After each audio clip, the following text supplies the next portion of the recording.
to the second online health engagement open lab. And this workshop, I remind you, that is organized by IFCCA with the support of Università Cattolica del Sacro Cuore in Milan within the miGut-Health project. My name is Maria Stella De Rocchis, so many of you already know me, but for those who don't know me, I'm the project officer at IFCCA, and today I will facilitate this first part of the workshop.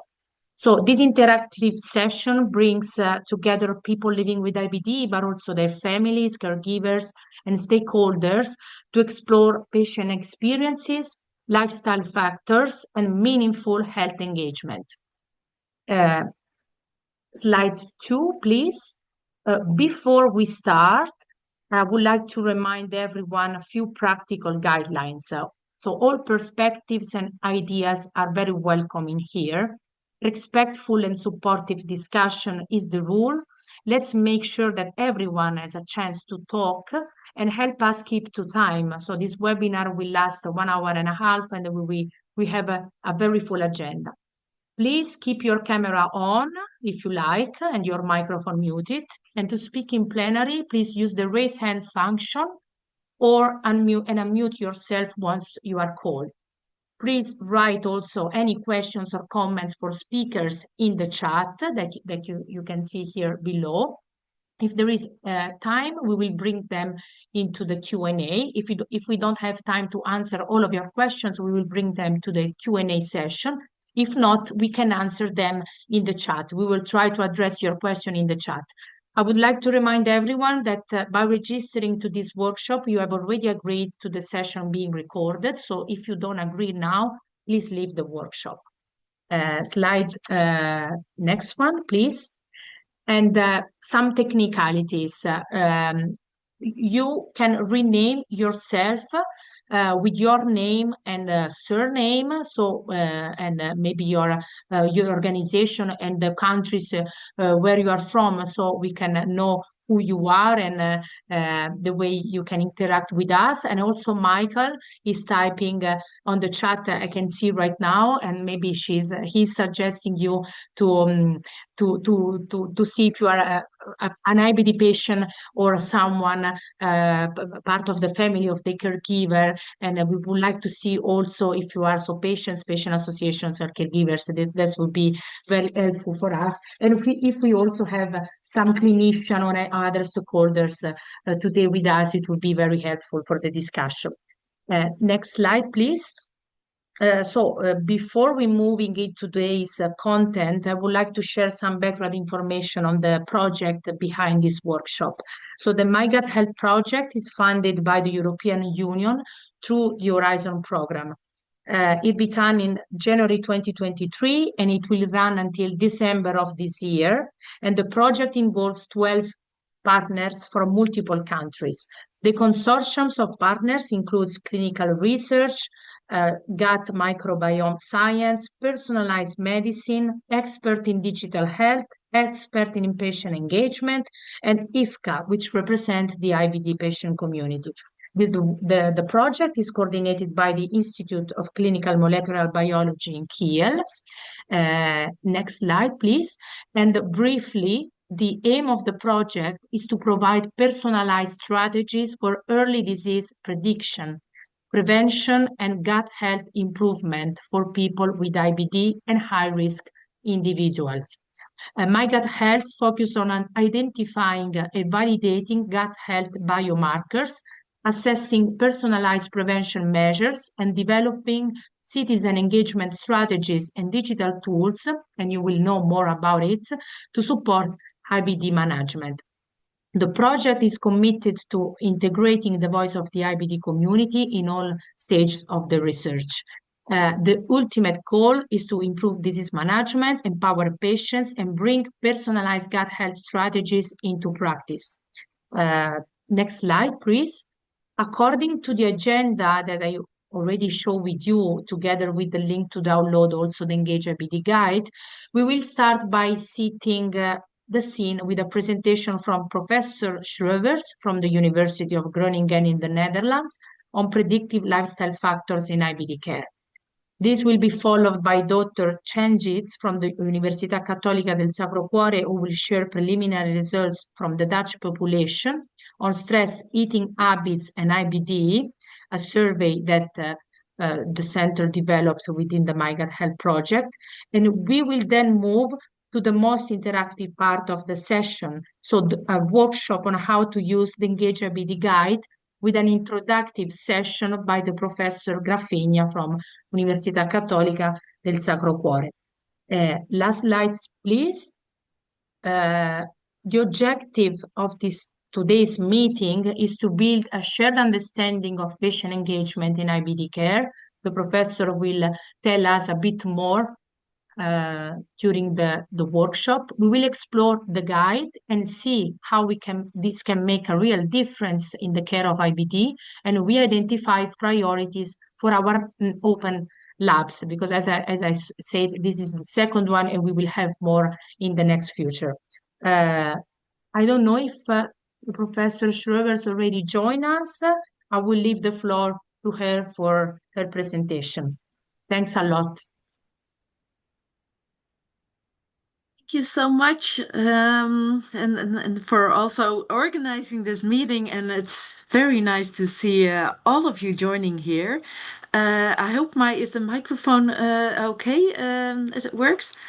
And it's really nice to see of you on the screen. I'm not sure if I can see everyone. I'm not able to. I'm not allowed to upload the presentation. It says I'm not qualified or. Oh, sorry, just a moment. There we go. It should work now. Sorry about that.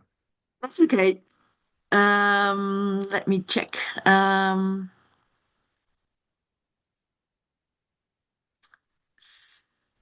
You can see it? Yeah? Okay.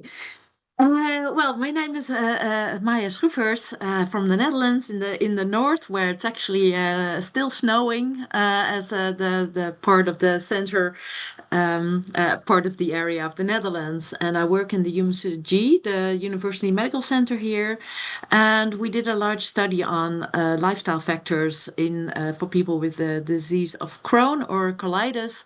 And I now wanted to share some of the results, also as a kind of warming up for the later on the interactive part. Please, I think it's possible if you have questions to also put them in the chat, and I'll try to keep this, I think, okay with 12 minutes. I'm still seeing Michael nodding, so then there's also some time for questions, hopefully. I always like to answer questions, so let me know. So we first, part of the study was that we did a survey in the Netherlands via a patient organization, and as it was actually done by a large group of researchers and physicians in care for people with IBD.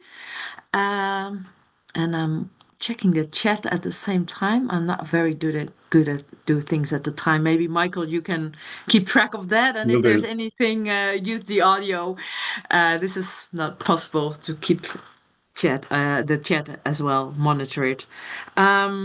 So we first asked people themselves, like, what do you think influences your symptoms? And then actually you could see that for patients, they said, well, stress was the main factor. So the figure is the more it goes to the dark color, the blue one, if it goes more to the right, the more people think it's important. So with the stress, you can see it's almost, no, it's 91%. So almost the full group thinks that stress has a really large role in worsening their symptoms. But you can also see the other factors like diet, poor sleep, that also actually are people mention, and activity. So all these lifestyle factors people relate to their illness and the symptoms that they have. For alcohol and smoking, they saw a less relationship. So then one of the other questions of the survey was, how are you able to manage all of these lifestyle behaviors on your own? And we in the dark color, it says the amount of people where it already says, I'm working on this, on my trying to get sleep enough, or on my diet. The blue one is they're motivated but not doing it yet. So you can see with the diet and the stress, quite a large group of people feel that they're active on that. But you can also see the blue bars for inactivity, for instance, sleep and stress. There's also quite a group saying, I want to do something and I'm very motivated, but I don't know how on my own. So really a need for some extra support on that behalf. So then, and they were actually missing that from the healthcare that they were receiving to receive extra support for these lifestyle issues. Then we also asked them, what are you already doing? So like the 70% that they said, I'm already taking action. You can see here some examples of what people are doing, for instance, in terms of food, trying to make, well, obviously healthy food choices. For stress, they try to use relaxation things that they find relaxing, try to avoid stress is, for instance, and for improving sleep, to really try to stick to a healthy sleep routine, for instance, were the things that they mentioned that they felt that they could do themselves. We also asked them about what is the care that you're missing, for especially the people also motivated but not being able to do it on themselves. And this is what they said. So again, for instance, for stress, more guidance, more information about how to deal with stress. But also for diet, more specific illness-related advices, that so not general dietary advices, but really specific for people with Crohn and colitis that they find difficult sometimes to find on their own. And also for exercise, also some more information about what exactly they should do that would also improve their illness or reduce the symptoms. Then, well, I think I already mentioned that like only a very small percentage felt that they received some support for lifestyle factors on behalf of the hospital care. And actually 1 out of 5 wants it, but they feel they're not receiving it. And maybe later on I can share these slides with you if you want to, so you can have a bit more look in details at it. But that's, I think, quite a serious number of people that really are looking for more support. So this is the first part of the presentation. Is that clear? You can see that people strongly see some of these lifestyle factors in relationship to the burden of their symptoms. And many are actually, the majority are feeling that they're taking action or motivated to do so, but they're really 1 out of 5 missing the care from the hospital for this. Something else that we did with the research, and I'm going more quickly to it, it's a more scientific study that we did. So I try to simplify it and draw some conclusions. We mainly focused the project on the symptom of being fatigued, as it's one of the key symptoms that people with Crohn or colitis experience and report. And here we looked at the group, whether we could find subgroups. So we used actually clinical data reported by patients on their fatigue using the IBD Coach app.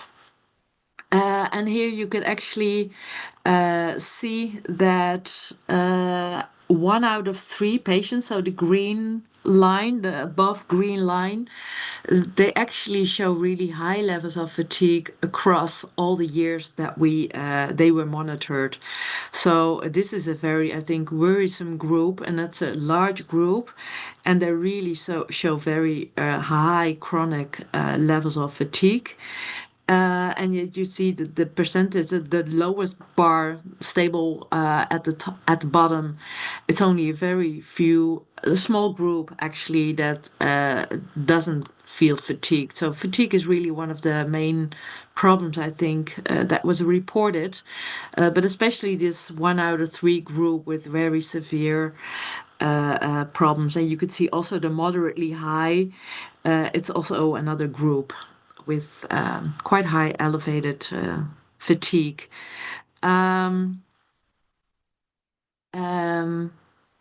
Then we also related this to their sleep patterns and their activity and the stress. And you could actually see that indeed this high fatigue group was also the one reporting chronic severe sleep problems, stress, and they were less frequently engaged in physical activity. And of course, we cannot say any causality because it's probably a very complex interaction between all of these factors and the fatigue that, well, interacts with each other.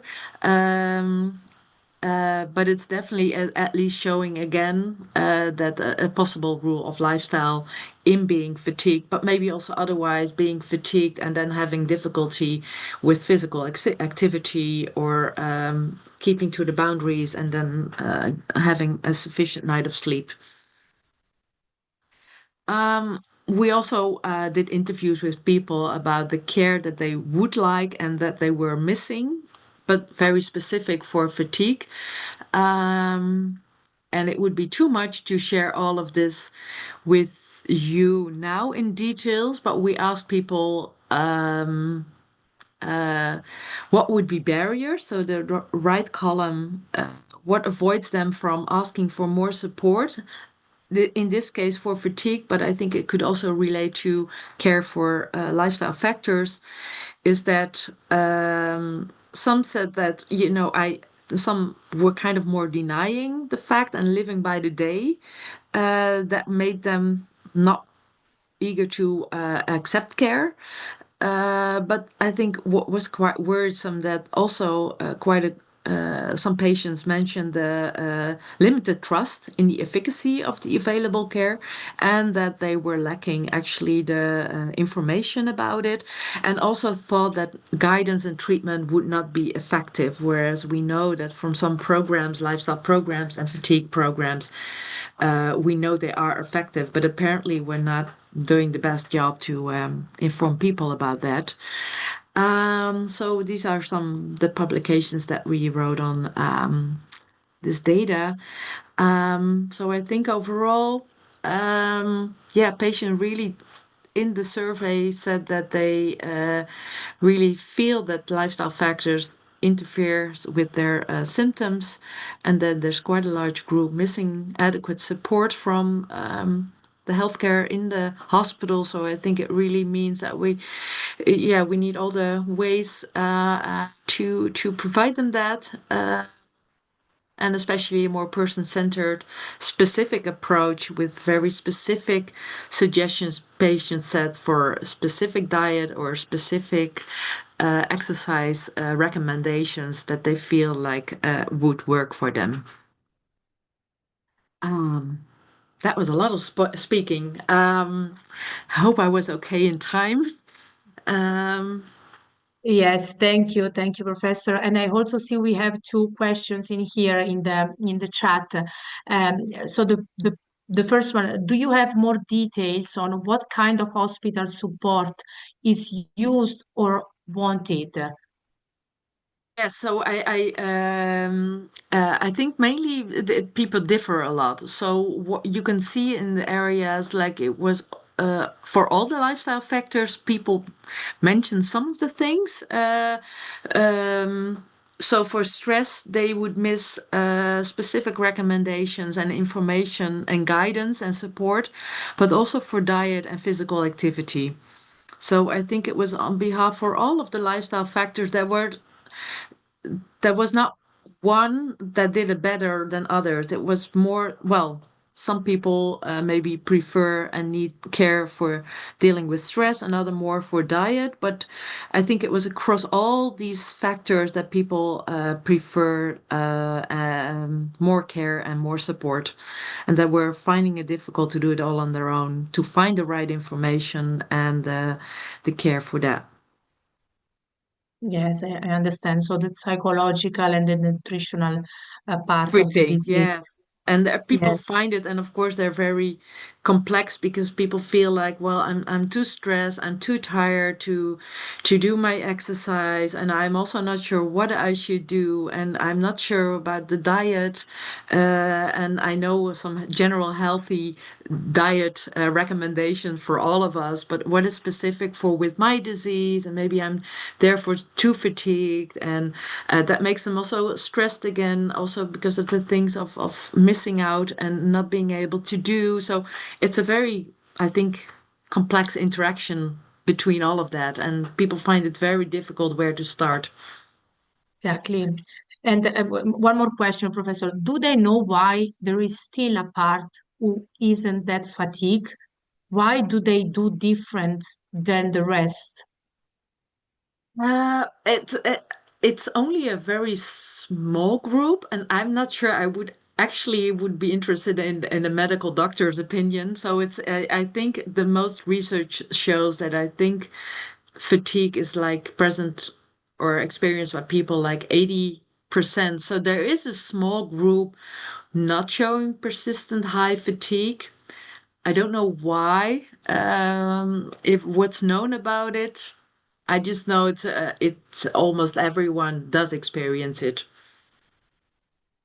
That, yes, is one of the main I don't know symptoms why of some the group disease. people, Yes, yeah, don't report it. That would be interesting to see what happens there. But I think that the large group uh, uh, is fatigued, but only we saw only in the very chronic severe group that they also showed the most problems with the lifestyle. So the ones less fatigued, less severe fatigue, they also did better in lifestyle. And again, nothing said about causality, because it could be the fatigue driven people um, to more stress and less activity.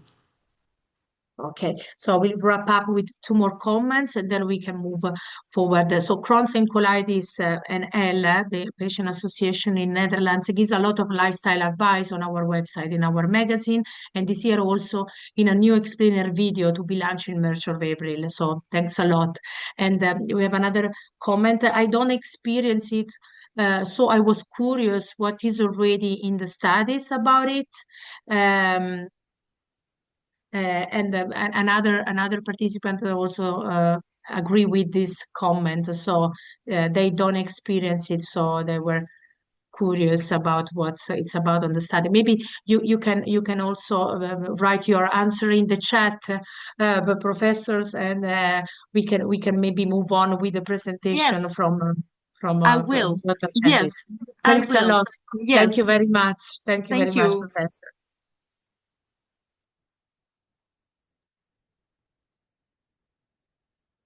Dr. Cengiz, so the Dilara, the floor is yours. Okay, thank you. I was expecting my slides. Perfect.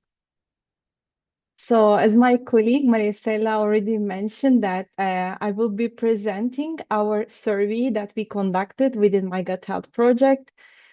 We conducted this survey that I'm gonna tell you all of the details about it in a few minutes, with many different countries, including the Netherlands, Italy, Germany, Denmark, Greece, and Lithuania. And now we are planning to release our survey in 2 new countries. So today I'm really happy to share you the preliminary results, descriptive results of our survey within the Dutch population. We can move on. Okay, as you see on the screen that we have already published our paper regarding the same survey, but just covering the stress and eating behaviors as interactive influences of IBD management among an Italian population. So I will be exploring more in depth, including some psychological variables today. So we can go to the next one. So the main idea was about releasing and planning this survey was because living with IBD requires all of us to make many small decisions every day in our daily life. It's about what to eat, how to plan our day, how to manage the symptoms, but there are some different points. Some people may feel confident and they may feel in control, thinking about, I know what it works for me, but some other people may feel unsure or stressed or overwhelmed, and especially stress levels and disease management is closely connected to what we eat during our IBD management. So because food affects IBD symptoms and sometimes eating becomes connected to emotions like people may eat for comfort or IBD patients may avoid food out of fear. So this shows that living with IBD is not only about the medical treatment or general dietary rules, but it also depends on daily experiences, feelings, stress, and how people cope with food and illness in their everyday life. We can go to the next one. The second thing is I want to explain two main simple ideas and how they connect when we were designing our survey here. On one side, I'm going to mention about health engagement, which means that how involved people feel in taking care of their IBD. Because some people may feel informed, confident, and active. They feel able to make decisions and they are able to face with daily challenges while managing their IBD. But other people may feel less sure, more worried, or unsure about what to do, especially when their symptoms change or increases. On the other side, the second concept is the psychological relationship with food, which is called as psychological food involvement. Psychological food involvement it's not just about what people eat, but it's also about how much time and emotional energy people put into food. For example, planning their meals, preparing their food, and how much they enjoy eating behavior. Also, for some people, food is just simply a basic need, and eating feels calm and straightforward. But for some other people, food involves strong emotional meaning, and eating can become very stressful and emotionally challenging, especially because of fears about triggering IBD symptoms. But also for some people, they may rely on food, consumption of food for comfort, which can lead to some unhelpful habits like eating in response to stress, boredom, or emotional stress.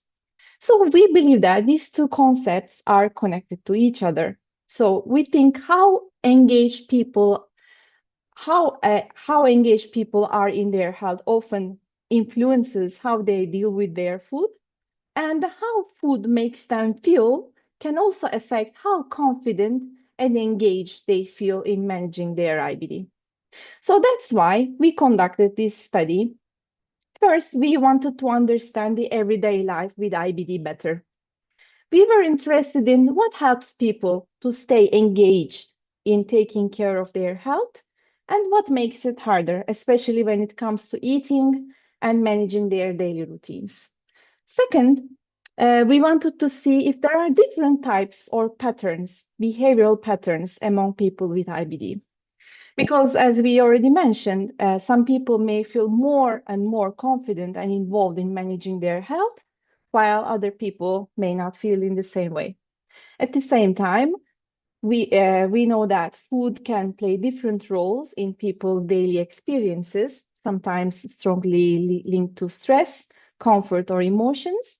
So that's why we hope to better understand these differences. The main idea was how can we support and care, and also how can we introduce more tailored what to provide people that that they are experiencing in their daily life. Next slide. For this reason, we conducted this survey. Next slide, please. Thank you. We conducted this survey with adult people living with IBD in the Netherlands, and everybody participated voluntarily by filling an online questionnaire. The questionnaire was shared online through Ulcerative Colitis, Netherlands. So we reached people already connected with the patient organization, and people completed the questionnaire between end of May and the beginning of September 2025. So I can say that we collected data directly, the lived experience of real patients. Now I'm gonna just shortly explain what our survey covered. We asked people about their IBD symptoms and stool form. It means that how active their disease and how much symptoms they had been experiencing recently. We asked them about their stress levels that they felt in the recent days. We also asked about their stress eating habits, whether they eat less or more than usual to cope with their stress. In addition, we asked about their health engagement. It means that how confident and involved they feel in terms of managing their IBD. Then we also asked about their psychological relationship with food. Finally, we can go on. Okay. Finally, we asked them about how often they consume some certain comfort food and beverages that are commonly used to cope with stress, just like sweets, chocolate, fast food, alcohol, coffee, and sugary drinks. So we didn't ask them what they eat in their daily life, but we wanted to understand if they are consuming some kind of comfort food groups or beverages to cope with their stress. We were interested in their everyday habits. So we asked them if they consume these kind of items more than they normally did in the past week. We also asked them if they tended to eat or drink these kind of items more than usual when they are feeling stressed or emotionally tense. Also, we wanted to understand if they are dedicating importance in terms of consuming these items when they are feeling stressed and emotionally tense again. So we use these questions that were specifically created for this study to better capture the real life experiences of IBD patients. Next one, please. So just very shortly, summarizing the preliminary results here, in total, we were able to reach 473 people living with IBD. The average age was 45 years. And on average, IBD patients had been living with the diagnosis about 12 years. It's important that most participants had a long-term experience in managing their IBD in their daily life. Next one. Just to describe the socio-demographic characteristics of the population, most participants were women. Almost half of them had a high school or vocational education, and around 3/3 were employed. Many of them were married or living with a partner. Almost half of them had Crohn's disease diagnosis. Only a small group had undergone surgery related to IBD. And at the same time, most people were actively and regularly taking medication for their condition. So this to say, I would like to underline that these demographic characteristics are representing people with real and long-term experience of living with IBD while trying to manage their work, their relationships, and their treatment in their everyday life.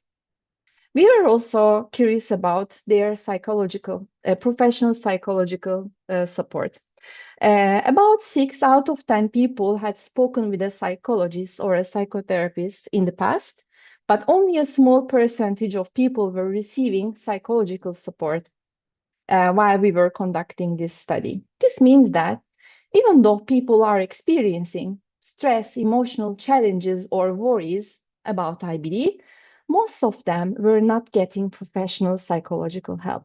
This is important because IBD doesn't only affect our body or our gut, but also it affects our emotions, stress levels, and the way we cope with the challenges of the disease.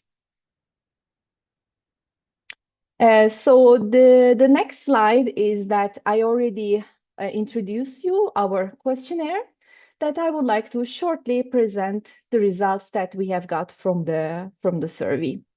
So in general, the disease activity among the Dutch population was high.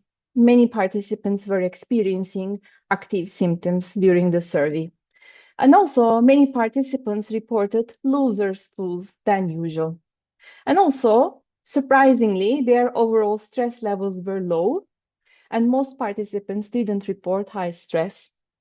When stressed, participants tended to eat less instead of more, and their health engagement level was high. Many participants felt actively involved in managing their IBD. Also, psychological food involvement level was high. It means that food played an important emotional and personal role in their daily life. Now, next slide, please. Thank you. And just to go a little bit in detail that, as I already mentioned, we asked them specific comfort food consumption behaviors. So here is these are the results from consuming these different comfort foods and drinks in the past 7 days. They were asked to choose from simple options ranging from never to more than twice a day. Overall, some foods and drinks were consumed more than others. Michael, if you click, we are going to see some stars that are highlighting the most consumed food groups, which are, it appears that coffee and sweet snacks like ice cream, dessert, were among the most frequently consumed items.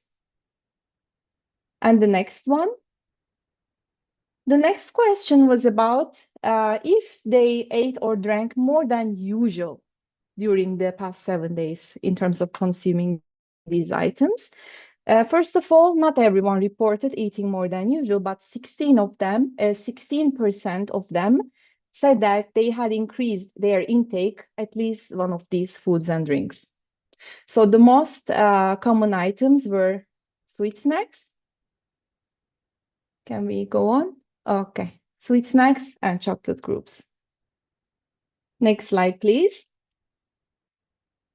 And this slide is about the stress-related eating and drinking. We asked them if they tend to consume these items more often when they are feeling stressed. So this was a general question. And about 40% of them said that they tend to eat or drink these foods more often when they feel stressed.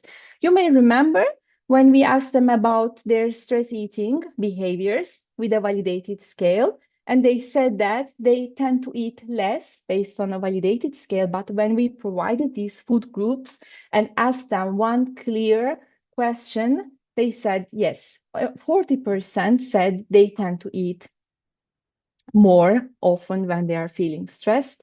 And the most consumed food groups were chocolate, savory snacks, and sweet snacks. And this slide is about the dedicated importance in terms of consumption of comfort food groups from an emotional point of view.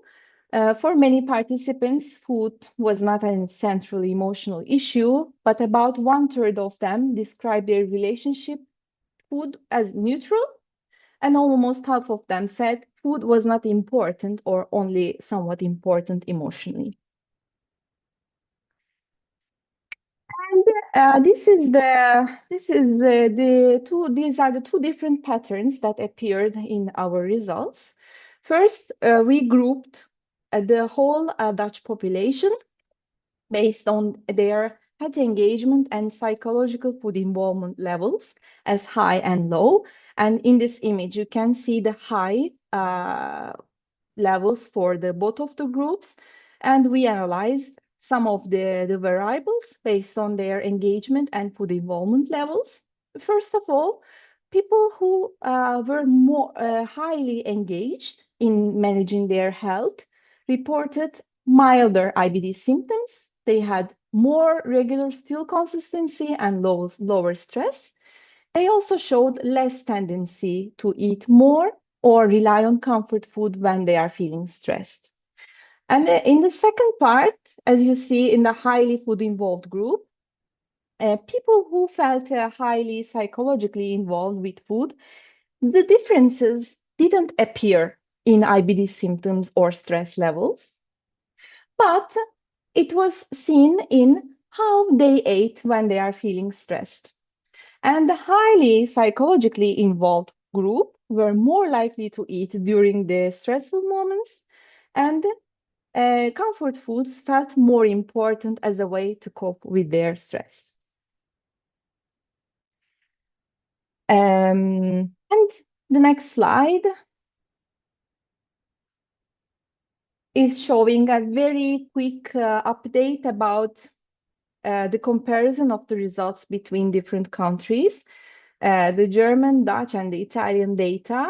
The most important finding here in the Netherlands, people who were highly engaged in managing their IBD reported that comfort foods felt less important when they were stressed when we compared the population with Germany and Italy. But also there was a common point between the Dutch population and Italian population that their stress-related eating patterns appeared significant. They had higher stress eating in the highly food-involved group, but this didn't appear significant in the Germany sample. Okay, the next slide. The next slide. Okay, thank you. And all in all, to say that there are some take-home messages that these results may remind us that there is no single way of living with IBD. And the people who can go on, Michael, if it's not a problem for you. Okay, thank you. People also differ in how they are experiencing their stress levels, how they relate to food, or how they engage in managing their IBD.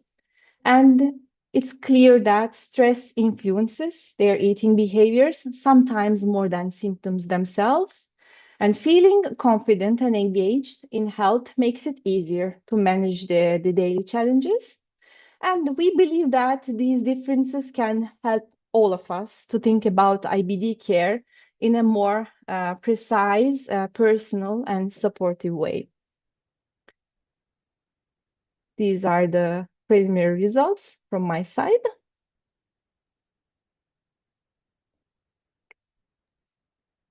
Thank you, Dilara. Thank you, Professor Cengiz. I see a question here among the comments. So why did you ask for the time frame of 7 days? Okay, so we wanted to be realistic actually. Maybe we cannot ask them, maybe it's about the remembering. Okay, so maybe sometimes we don't remember what we ate maybe yesterday, but when we specify the groups of foods, I think 7 days sounds plausible in terms of remembering. Like you can kind of try to memorize your last week. If I had consumed any of these kind of foods, I ate McDonald's or something else like a chocolate and so on. Also, we had validated scales, and most of them were measuring these kind of variables like IBD symptoms, like perceived stress eating, and so on. They are validated within 7 days. So statistically, it was already proven the 7 days is okay. Thanks, Dilara. Now I have a big one. Is there, in your opinion, any connection between chronic fatigue and health engagement? I also asked this to Professor Graffigna. In my opinion, it's a very, very good question. And I think yes, because health engagement requires to be actively involved in the management of your health. So when you don't have enough power or when you're feeling tired all the time, of course, it even reflects on your emotions, your motivation, and even the motivation to turn your cognitive knowledge or information into behavior, even to enact it. This is my opinion, but of course, it's a perfect question for Professor Graffigna. She's the Thank leading you. Yeah, thank you, professor. Dilara. No, I completely agree because I think that as Professor Schroevers was introducing before, fatigue is a complex symptom that has several roots also at the emotional level. And health engagement in our studies is function also of the psychological well-being of a patient because it's function of the patient ability to cope with the illness experience and also with the traumatic experience of being ill and being diagnosed and being faced by many difficult symptoms. So since health engagement is function of the emotional adjustment that patient has to the disease, and since fatigue often comes when patients trouble both with physical symptoms but also with emotional symptoms, I do think that there may be a correlation. So more fatigued patients may be more inhibited at the behavioral level but also the emotional level to take an active role in their disease.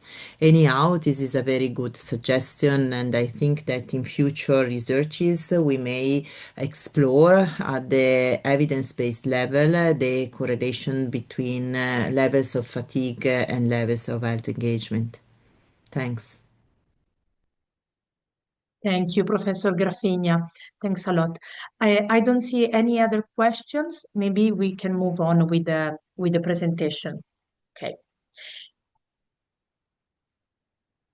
Is Great. it over to you, Michael? Yes. Thanks a lot, Maria Stella. My name is Michael Creek. I'm based at Sticky Dots in Brussels, and we're working with EFCCA and the team on the co-creation process around the ENGAGE-IBD guide that you're going to be hearing more about from Guendalina in just a moment. First, I wanted to warm us up a little bit since this is a participatory session. We were going to do it in breakouts, but we're a bit pressed for time, so I think we can do it here all together. I would love to know, some of you introduced yourselves in the chat already, and it's great to have you all here and see such a nice range of profiles and backgrounds, but I would love to know, what can you see out of your window at the moment? If you have a window, can you type in the chat very quickly? Okay, the backyard is there.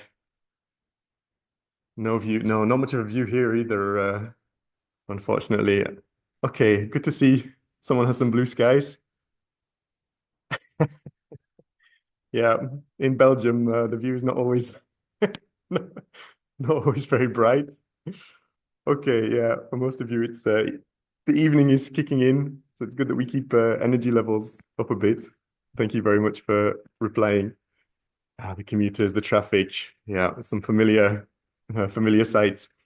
Thinking a bit about Dilara's presentation on engagement and her findings that people who are more engaged in terms of their IBD are able to face the challenges more easily. I would love you to type in the chat, what do you think people living with IBD need to help them take an active role in their care? Just in a few words. I'll give you a moment to type.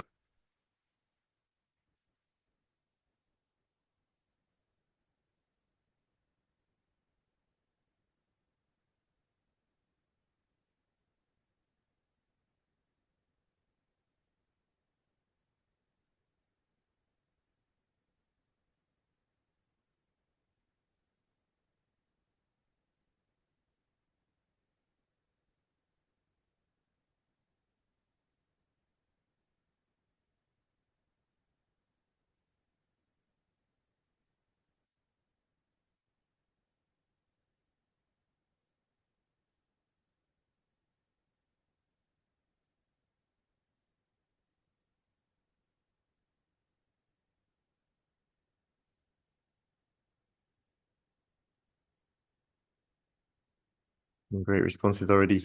Keep them coming. You have time.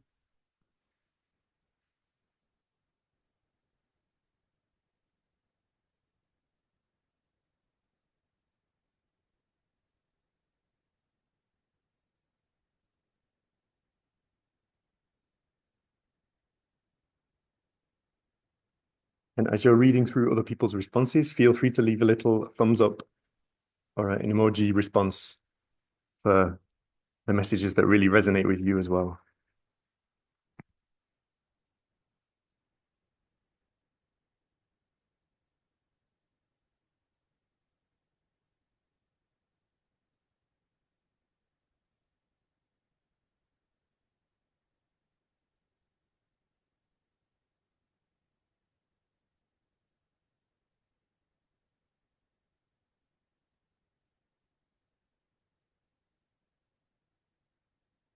Yeah, thank you very much all for your responses. If you haven't sent it yet, feel free to keep typing. Otherwise, I wanted to ask, I see one with already 5 thumbs up from Amber, knowing what IBD means for them, what it is, what you can do for yourself. Amber, I don't know if you can elaborate, would you like to unmute yourself? Yes, I can. Yeah, I got the how do you say it? I need to switch to the English, but I know that I have Crohn for now like 3-4 weeks, and the doctor didn't explain anything, so I don't know exactly what I can do. But luckily, my mother knows a lot about it, and my sister, she's in here too. She has Crohn too, so I'm lucky I have them. But yeah, in the hospital, it went very wrong. Wow, gosh, that's a shocking experience not to have that support from the caregiver. Yeah, thank you very much for sharing that. Cristiano as well, I see your comment has a lot of likes around more awareness around what symptoms to be tracked, what feedback to provide, and psychological help. Yes, this is Like to Cristiano elaborate. speaking from Italy. By the moment, I'm in Barcelona for work, Spain. So important to understand what to track because every time we have less and less time to speak with a gastroenterologist. If you're lucky, it's 2 or 1 time per year. And so I have lots of things to do to say, but only just few of them are helpful for the doctor point of view. And also to speak with a most of all in the beginning phase is very helpful in my opinion. Yeah, that early information, absolutely. Yeah, thank you very much. Thanks to And you. Bo, I also see you picked out a specific need around regulating the nervous system. Would you like to explain a little? Yes, that's possible. Because I have like the Crohn disease now for 1 year, I know, and it went really bad in the beginning. So I had surgery 3 months ago because of, I don't know, I only know the Latin words like the stenosis. I had 2 of them. And what I learned is because I didn't have that much side effects during medications, and the hospital was like, "What are you doing differently?" And I'm also a breathwork therapist and a physical therapist as well, so I'm working a lot with that. And I see also in my environment, if people know how to regulate their nervous system more, that they know how to do it, then they can relax themselves, that they have like way less side effects from medicines and stuff. And I see it with other diseases as well. So I think sometimes they only explain, okay, you can use this medicine or you can eat this and you have to lower your stress. But how to lower your stress, I think there is like a big part of it where, yeah, you can, how you say it, we can win a lot with everybody, because I see a lot of people with Crohn's disease and, yeah, IBD, and they have no clue how to do it. And then they go one time to yoga and they say, like, I don't like it, but there are so many different ways. I Yeah, think it's important to learn people that as well. yeah, not just the what, but the how of Yeah, exactly. yeah, thank you very much for sharing. Yeah, I'm seeing a lot in your comments around knowledge and guidance and engagement, and this is really what's at the heart of the ENGAGE-IBD tool. I'd love to hand over now to hear a little more about it to Professor Guendalina Graffigna. Thank you. Well, Thank you very much, Michael. So I ask you to share the screen with the slides. Indeed, on the basis of those survey results, within the miGut project, we developed a guide dedicated to patients. That is the ENGAGE-IBD guide. You can go forward. Yes, that is expected to be an educational material to support Crohn disease and ulcerative colitis patients feeling more confident and involved in taking care of their health. So basically, the idea is not just providing contents or providing information, but to support patients in the process to get more involved and more self-confidence in their disease management. Going to the next, so in the next again, the rationale of this guide, that is for the people living with IBD, mainly patients, but also their caregivers, is to feel more informed, confident in taking an active role in their disease management. And the guide was built based on an extensive literature review, also a collection of already existing guides to support patients in their symptoms management, in their diet management, and also in managing their stress and emotional feelings related to IBD. And apart from collecting already existing guides, we also link it to patient representatives thanks to the support of IFCCA, and we discuss it in workshop with clinicians to understand what were the gaps to be filled. And so some of the quotation and the needs, unmet needs reported by the patients were about managing the changing status of their health, and also in having some more personalized suggestion, because the problem is often that guides like dietary guides or symptoms guides looks like very standardized, and it's very difficult to decline them, to apply them on the daily basis. So going on, we wanted to propose something that is more focused on the process of getting engaged than in preaching what is engagement. If you go forward, please.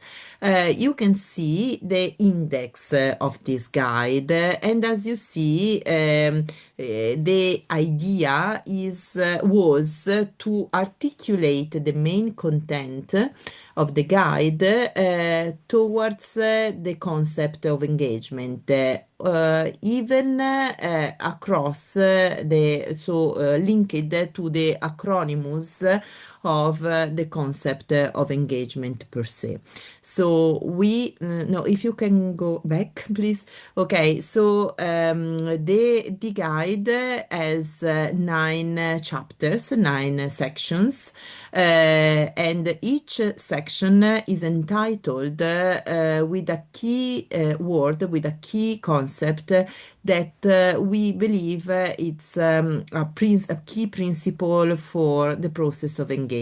As I said, the selection of this principle came from the literature review, from the surveys evidences, but also from the model of engagement that Dilara mentioned before, and that was that is built on our model of engagement. So as you can see in the right part of this slide, the main concept covered by the guide are the education about IBD, so some introductory information and literacy to make the patient able to understand the condition and the impact on the quality of life.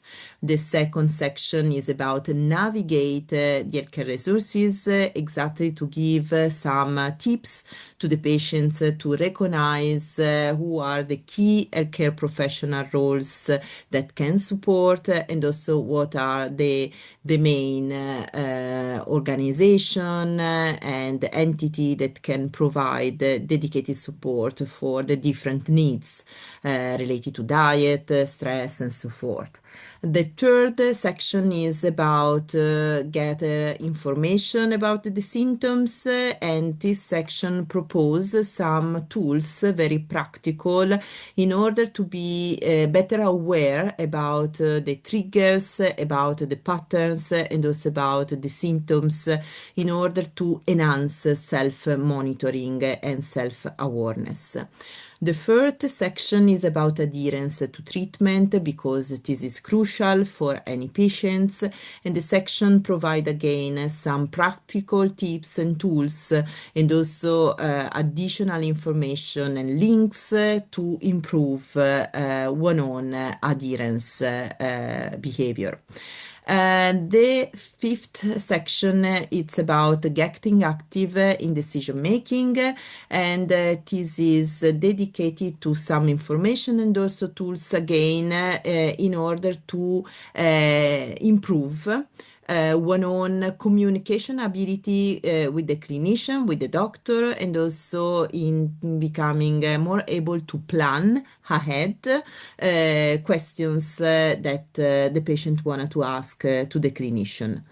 The following section, Enhance Your Emotional Well-being, is dedicated to mental health and emotional resilience. Here again, there are some practical tools in order to self-analyze your own emotional status, because often a problem is the dysregulation in the emotional status, and also the inability to legitimize emotions, and also to understand and give meaning to the emotion. So here there are some resources. The next section is dedicated to a balanced diet, and so here again there are some principle information and some dedicated tools for improving a good some guidelines of the diets for IBD. The section after is dedicated to building a support network, because feeling of isolation and loneliness, it's often a problem that patients face, also the sense of stigma in social context. So here again there is some literacy and some tools to support patient ability to cope with those social problems. And finally, there is a section dedicated to define short and long-term goals, that is dedicated to some specific life phase, like planning a pregnancy or some other crucial phases in life where some dedicated needs can happen for patients, and there again there are some tools. And then the conclusion, that is a recap of everything. So the guide, it's downloadable from the website that I saw Michael shared in the chat, where you can, of course, explore and get more familiar with the tools. The tools at the moment is in English, but we are discussing with the consortium and IFCCA ways of providing a translation into several other languages, because we are aware that in order to have a broader dissemination and making this a real tool to support patients and also clinicians, the language provided is very important. But for now, at least we have the skeleton and we have the rationale of the guide. So if we can go or to the following slide, please. Just to summarize, this guide was designed for the different people living with IBD, but also the carers as a support for finding one-on ways to navigate among all the difficulties that the IBD diseases may pose to patients as challenges. So the idea is to support the approach of patient in getting more engaged and in finding tips and ideas and practical tools for everyday life in order to empower patients and to empower their sense of effectiveness, self-effectiveness. You can go to the next slide, please. We tried to imagine a flexible and personal guide because, as you saw, there are 9 sections, and the 9 sections are independent from each other. So this means that depending on the phases of the patient journey or the specific needs of the patient can cherry pick some section instead of others and decide which one are more useful for them. Also, the approach, both in the way the information are delivered and also in the way the guide is structured, is to be supportive and not prescriptive, because as I said, we wanted to provide something that is more focused on the process of getting active than not in preaching what is good or what is bad, because there are many other guides just giving information. We wanting more to support in a coaching like way the transformative journey of a patient, and also having a whole person approach where not only scientific and medical information were provided, but also giving space to emotional support and also some pragmatical tips for living everyday life, also in social context. The next, please. Of course, I would like to recognize and thank the big group that worked very hard to this guide.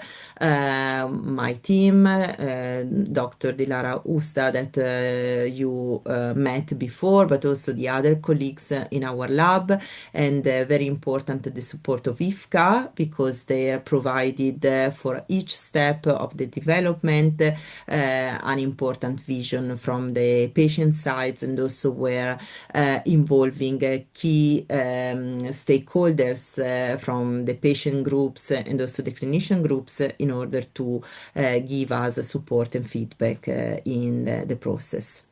I thank you all for the attention, and also I thank you all for the feedback and suggestion that you will share with Michael and colleagues in the next session of today. Thank you.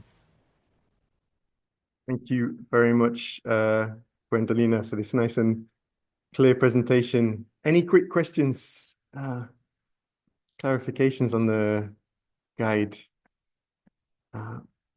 You can see, yeah, as Guendalina said, there's a link in the chat to the guide itself. And to make the most of all the expertise in the room, we really want to have your feedback. So that, as we said, this guide has been co-created working with patients, researchers, and patient organizations, various stakeholders, but for the creation of the guide itself. But we would love to hear from you on how you could see this being used in different contexts. So for this, we'd love your input. We're going to break up into groups. This is part of a bigger co-creation process. In a previous stage, we defined some contexts where this could be useful. And the context that our groups came up with, there were 3 of them. I'll quickly share a slide to explain it. The first, and you've mentioned it already, the relationship with the clinician, to avoid the type of experiences that some of you have had with that initial diagnosis, but also around decision-making, on ongoing care, ways that the guide could support that context between the patient and the clinician. So one group will be discussing that context. Another group will be looking at how this guide could be used with caregivers, with family of patients, and perhaps even with the workplace. And maybe there are other contexts where you could see the guide could support patient engagement. Lastly, we would love to know how you could imagine patient organizations being able to use this type of guide. What could patient organizations do to really support patients better using a guide like this? So we'll be breaking into groups. We'll have around 15 minutes for this discussion. You'll be in groups of 5. I would love it if you could take some notes as well from your conversation on a Padlet. This is, I'll be sending you some links to the Padlet. The Padlet has all the instructions on it as well. So if you're feeling lost, you can see the instructions right here. It looks like this. So group 1, you'll get a reminder of your focus, so patient and clinician. You can start the discussion by introducing yourself and sharing your thoughts.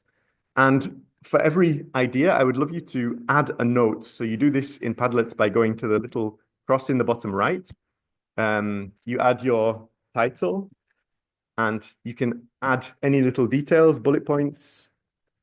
You can add them here. And then press publish, and it will go in the Padlet. And so if somebody in each group or multiple people can take notes in the Padlet, that would be really helpful. Then we can explore the outcomes together. Any questions? Is it clear more or less, the instructions? So I'll be coming around each of your groups to put the link to your Padlet, so you also know your topic for discussion. You'll have 15 minutes. Let me just double check that we have enough people in each group. I might just, yeah, I see, since I made the groups, there's some little changes, so I might just reorganize to make sure we have some nice mixed groups. There we go. Fantastic. So I'll be coming along to your group in just a moment. But otherwise, please feel free to introduce yourselves in the groups. You'll have 15 minutes for this discussion. Here we go.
All right, welcome back.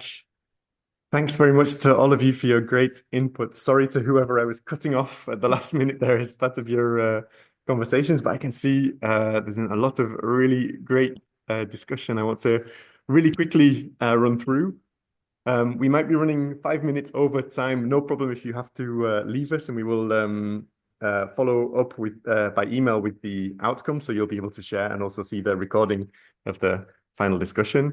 But I saw that in, so we have groups 1 and 4 that both focused on the patient and clinician relationship. Great to see that for you, it's a great tool, would have helped a lot, a way of starting the conversation with the doctor, that for you, it's very much a useful tool to validate. Anyone from group 1 like to elaborate a little, to share more thoughts on Yeah, I think I can Well, speak for a bit. I had a nice conversation with Magnus about information and how you speak to your doctor. And for example, if I can have your example, Magnus, he didn't have any information, so he was left in the dark. mm, And therefore, some tool like this could help increase knowledge and have a better conversation with your doctor. So yeah, yeah. absolutely. Yeah, and it sounds like he's not the only one from the experiences we heard earlier as well. Thanks very much for sharing on that. I'll come to group 4 as well, since it's the same topic. Yep, also you found it useful, group 4, as a checklist guide, that it should be part of the hospital portal, the online profile, that the nurses could make use of it. You were suggesting that a checklist could be involved, that the patient organization should be mentioned in the guide as well. Anybody from group 4 like to elaborate a little? Yes, Michael, I was there. I didn't influence the information that I received as I was there as an observer. Yes, it came out that it can be useful for the nurses' work, as generally speaking, nurses have more time than the gastroenterologist to sit and speak with the patients. So it could be very useful for them. This guide as an online guide for the most navigated users, because sometimes for some hospitals you have your user profile in which you have all of your information, your data. It can be also nice to find also there the guide as an online tool in your portal, let's say in the hospital, and try to navigate with it as a checklist, as you also already mentioned. They found it useful for newly diagnosed patients, for very recently diagnosed patients who don't have any clue on how to live with IBD. And this was a last comment to add the patient organization to the guide, the local one, because actually Miriam discovered about the guide through the patient organization. And so maybe we can do the way around. Through the guide, you can also get some knowledge on the patient organization who may know about. Connecting everyone up. Yeah, really nice. Thank you very much. And you mentioned a checklist for the caregiver, and we had group 2 focusing on caregivers as well as family and the workplace. And workplace seems to have resonated, that would be great to have employers informed and understanding better that it could be distributed among colleagues. There was a suggestion for a shorter, briefer version to be a bit more accessible for a caregiver. The clinician confirmation that it could be with clinicians, and even beyond their direct specialist, dermatologists could also find this interesting. So beyond Yes, the because person sorry, this is Cristiano external. speaking. Because we have the idea that, for example, a dermatologist or someone, for example, go for a pain in the junction, maybe is not aware about this, because not all the doctors know all the disease around the world. So this could be also useful for the other doctors who have this sensation in the group. Yeah, Thanks. really nice idea. Thinking, beyond, beyond the direct clinician. Yeah, really nice. Thanks. And anything else you'd like to add from this group? It's nice and comprehensive. Otherwise, let's look at group 3. So with the focus on patient organizations, there was the idea as well to connecting the patient organizations with the hospital. And again, the idea of having it an app potentially, and we discussed it as well, online portal.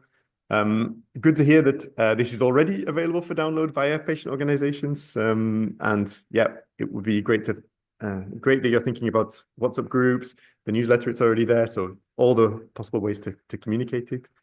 But yeah, the hospital is very clearly seen as a strong channel, and helping make sure that, patients have the options open to them.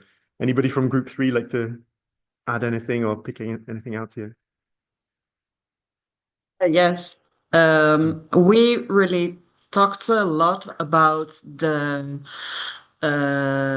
effects, the feeling you have to do everything on your own, and the lack of guidance from the hospital. So that's why I think it's really important for hospitals to share this with all their patients. Yeah.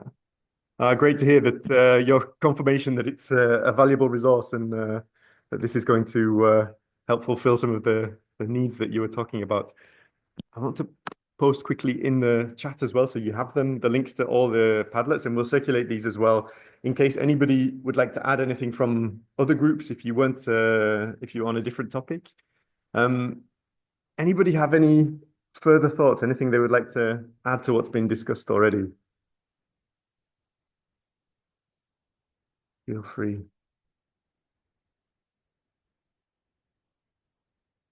Perhaps it could be, it's a good tool also to make patients more interested in their own disease or options, because now often they are not, I don't know, but they are not really that much interested in what they can do. And perhaps this can be a setup so they can do a little bit more research for themselves, perhaps.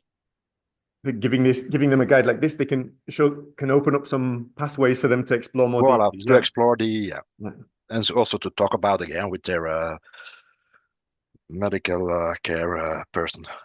That's it, getting those conversations started. Yeah. Great.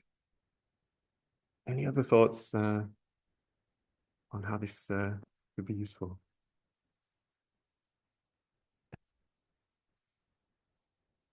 Otherwise, yeah, I really appreciate also that this guide has been able to get these conversations started today. It's been really valuable to hear from you all.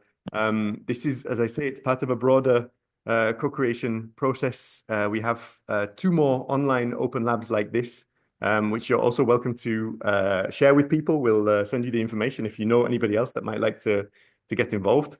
We'll be bringing the outcomes to an in-person open lab in Milan in May. And we promise to keep you up to date with all the outcomes. We're really grateful for your input. There's a little feedback form. I've put the link in the chat in case you have just a moment to give us any more feedback. We'll send it by email as well. But otherwise, a massive thanks for all your great participation. And we're looking forward to keeping the conversation going with all of you. So many thanks. Thank you. Thank you, Michael. Thank you, everyone. Thank you very much for your time. Thank you. Thank you.